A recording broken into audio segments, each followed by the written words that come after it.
Given a string of length 150 centimeters with fixed endpoints that has a third harmonic with n equals 3 standing wave in it with a frequency of 45 hertz, if the string has a tension of 25 newtons in it, what is the string's mass per length? This is a somewhat daunting sounding question, but if we break it into parts, it might not be as hard as it sounds. So I'd like to start by drawing a picture of this. That's often where I start when I don't know what I'm doing. So I'm going to draw what I think is an n equals 3 standing wave. And an n equals 3 standing wave has 3 antinodes to it. That's good to know. You can count the antinodes to figure out the harmonic number. Okay, that sketch is not so great, but it might do the job. Something to recognize is if I look at this is that from here to here, that represents one wavelength. So that's lambda. From here all the way to here, that represents the length L.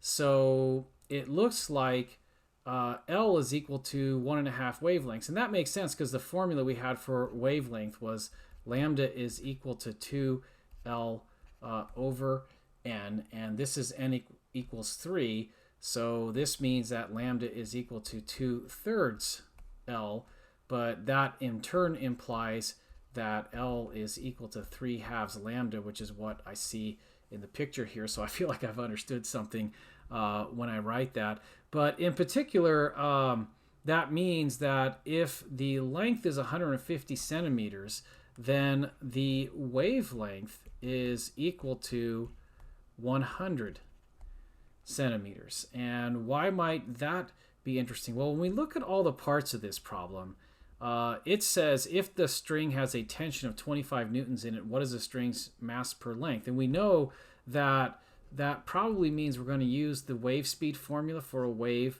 on a string that looks like this, where F is the tension of the string, and here's mu, the string's mass per length. But we were not given what the wave speed is. We are given what the tension is, and we want to find what mu is. But I now have wavelength because I decided to draw a picture and explore that. And I also have frequency, and it turns out wavelength times frequency we know is equal to wave speed. So that means that if I calculate what v is based on what I know here, is I could say that lambda, I'm just going to turn that into 1 meter. What could be simpler than that, right? Just multiply by 1 times 45 hertz. In other words, this is equal to 45 meters per second. And maybe from a sig figs perspective, should it be maybe 45.0 meters per second based on the way the information is given? I'll go ahead and write that.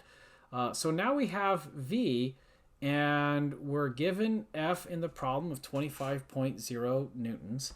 And so if I go into this formula here and say, okay, let's square both sides. So V squared is equal to F over mu, which implies that if we cross multiply by multiplying both sides by mu and dividing both sides by V squared, we get mu is equal to F divided by V squared.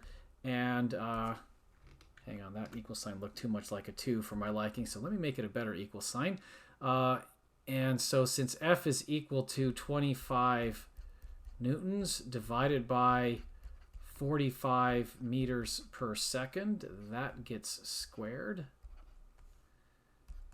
And then I can turn to my calculator, and hopefully if we look at those units, I think it's supposed to be kilogram per meter. And I think if we dissected the Newton into a kilogram meter per second squared and then worked all that out, I believe that actually works out. My calculator says 0.01 to amazingly 3, 4, 5, 6, 7, 9. That almost seems cosmic the way that looks there, but I'll just round that off to 0.01 to 3, and that's in kilogram per meter.